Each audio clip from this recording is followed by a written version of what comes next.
ವನ್ಯಜೀವಿ ಸಂರಕ್ಷಣೆ ಮಾಡಬೇಕು ಅಂದ್ರೂ ನಮಗೊಂದು ಡಿಗ್ರಿ ಅನ್ನೋದು ಬಹಳ ಮುಖ್ಯ ಅಂತ ಗೊತ್ತಾಯಿತು. ಹಾಗಾಗಿ ಅದು ಮುಗಿದ ಮೇಲೆ ನಾನು ಇಂಜಿನಿಯರಿಂಗ್ ಮುಗಿಸ್ದೆ. ಕೆಲಸ ಮಾಡಿ ಆಮೇಲೆ ವಾಪಸ್ ಬಂದು ಇಂಜಿನಿಯರಿಂಗಿಗೆ. ಅಷ್ಟೊತ್ತಿಗೆ ನನಗೆ ಅರ್ಥ ಆಯಿತು ಬೆಲೆ, ವಿದ್ಯೆಯ ಬೆಲೆ ಅರ್ಥ ಆಯಿತು. ಡಿಗ್ರಿ ಬೇಕೇ ಬೇಕು. ಬಂದು ಇಂಜಿನಿಯರಿಂಗ್ ಮುಗಿಸಿದ್ಮೇಲೆ ನನಗೆ ಜರ್ಮನಿ ಮತ್ತು ಕೆನಡಾಗೆ ಹೊರಟೋದೆ. ಆದರೆ ಯಾವಾಗಲೂ ನನಗೆ ವನ್ಯಜೀವಿಗಳ ಬಗ್ಗೆ ಹಿಡಿತ ಮತ್ತು ಅದು ತುಡಿತಾ ಇರ್ತದಲ್ಲ. ಹಾಗಾಗಿ 96ರಲ್ಲಿ ವಾಪಸ್ ಬಂದ್ಬಿಟ್ಟೆ.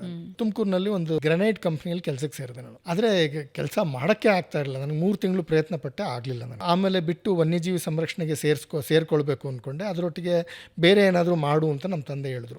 ನಮ್ಮ ತಂದೆಗೆ ನಾನು ವನ್ಯಜೀವಿ ಸಂರಕ್ಷಣೆಗೆ ಹೋಗ್ಲಿಕ್ಕೆ ಪೂರ್ಣಾವಧಿ ಹೋಗೋದು ಅಷ್ಟಿಷ್ಟ ಇರಲಿಲ್ಲ. ಯಾಕೆಂದರೆ ಅದು ಗೊತ್ತಲ್ಲ, ಮಧ್ಯಮ ವರ್ಗದ ಕುಟುಂಬಗಳಿಗೆ ನಮ್ಗೆ ಜೀವನ ಮುಖ್ಯ ಆಗ್ತದೆ.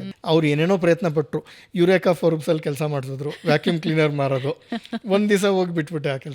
ಫರ್ನಿಚರ್ ಮಾರೋ ಒಂದು ಕಂಪನಿ ಇತ್ತು, ಅಲ್ಲಿಗೆ ಸೇರೋಕ್ಕೆ ಪ್ರಯತ್ನ ಪಡಿಸಿದ್ರು, ಅಲ್ಲಿಗೆ ಸೇರ್ಸೋಕ್ಕೆ ಏನೇನೋ ಆಯಿತು. ಕೊನೆಗೆ ಇದು ಗ್ರಾನೈಟ್ ಕಂಪ್ನಿಗೆ ಸೇರಿದ್ರು. ಅಲ್ಲಿ 3 ತಿಂಗಳಲ್ಲಿ ಕೆಲಸ ಮಾಡಿ ಬಿಟ್ಬಿಟ್ಟೆ.